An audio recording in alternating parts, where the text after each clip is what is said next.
The morning sun filtered through the tall windows of the Whitford mansion, illuminating a home that looked perfect on the outside but echoed with silence inside. 6-year-old Ethan, the only son of billionaire entrepreneur Alexander Whitford, sat near the living room window, staring out with empty eyes. He hadn't spoken a word, not one single sound, in almost a year, ever since his mother walked out of the house without looking back. Therapists called it selective mutism triggered by trauma, but Alexander knew it was deeper. His son wasn't just silent. His son was hurting.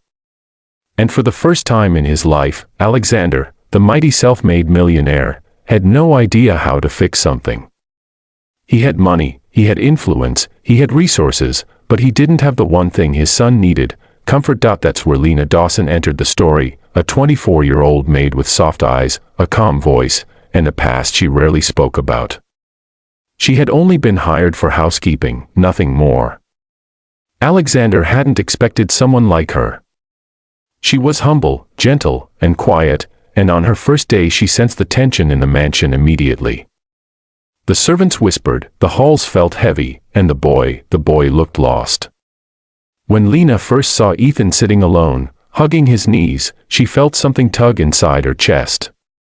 She didn't know his story yet, but his silence spoke louder than any words could. While other staff avoided disturbing Ethan, Lena approached him slowly, carefully, as if approaching a small bird that might fly away at any sudden movement.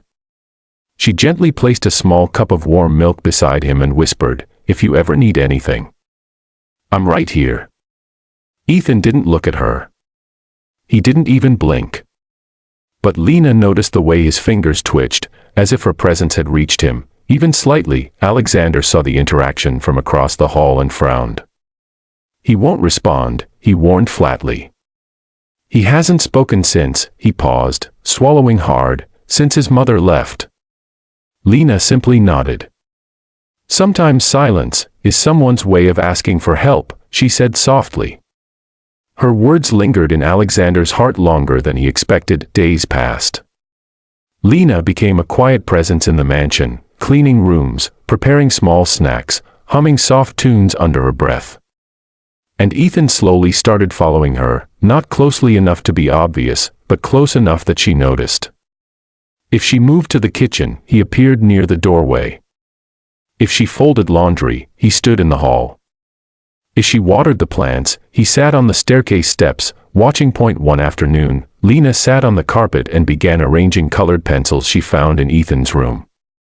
Without speaking, she placed them in a perfect rainbow. Then, deliberately, she mixed them all up again. Ethan's eyebrows raised slightly. She waited. He slowly approached, almost against his own will, and sat beside her. Together, in complete silence, they sorted the colors. It was the first moment of connection he'd shared with anyone in months. Alexander walked in, stunned.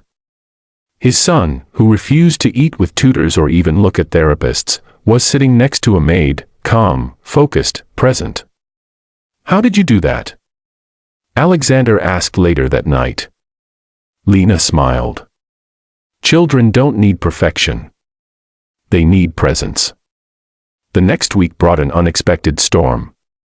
Wind howled through the mansion, the thunder shook the windows, and Ethan, terrified of storms since childhood, curled into a ball, trembling. The nanny panicked. The butler tried reasoning. Nothing worked. When Lena rushed upstairs and found him hiding under his blanket, she knelt beside him without a word. She began humming the same soft tune she always hummed while working. Slowly, Ethan peeked out. His tiny fingers reached for her sleeve, gripping it tightly. Alexander watched from the doorway, breath caught in his chest. His son, who hadn't touched anyone since his mother's departure, was holding onto Lena like she was the only safe place in the world. From that night onward, something changed. Ethan started leaving his room. He started sitting near Lena during meals.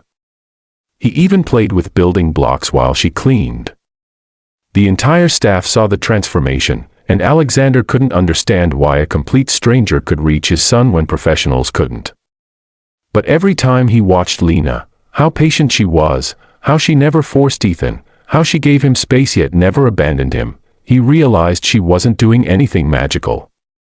She was simply giving Ethan what he desperately needed, unconditional gentleness. One quiet evening, Lena found Ethan drawing alone. He was scribbling something with surprising intensity. When she walked closer, she saw a childish drawing of a woman, a man, and a boy, holding hands. Ethan's hands shook as he pressed the crayon harder. Tears blurred his vision. Lena gently placed the tip of her finger on the drawing. "Is this your family?" she whispered. Ethan nodded. It was the first gesture he had willingly given in nearly a year. A simple nod, but to Alexander, who stood behind them unseen, it was a miracle. And then it happened, the moment that would forever change their lives. Ethan dropped the crayon, looked at Lena with trembling eyes, and whispered in a hoarse, tiny voice, "Don't leave." The words sliced through the silence like lightning. Lena froze. Alexander felt his entire world tilt. The boy who had been silent for months spoke. And his first words weren't to his father, not to a therapist, they were to her. Lena's eyes filled with tears. She cupped Ethan's face gently. "I'm not going anywhere," she whispered. "I promise." Alexander's breath hitched. For the first time, he allowed himself to feel grateful, not as a millionaire, not as an employer, but as a father whose son had just come back to life because of this one woman. From that day, everything began to heal, slowly, but genuinely. Alexander offered Lena a permanent position. Ethan began speaking small words, then sentences.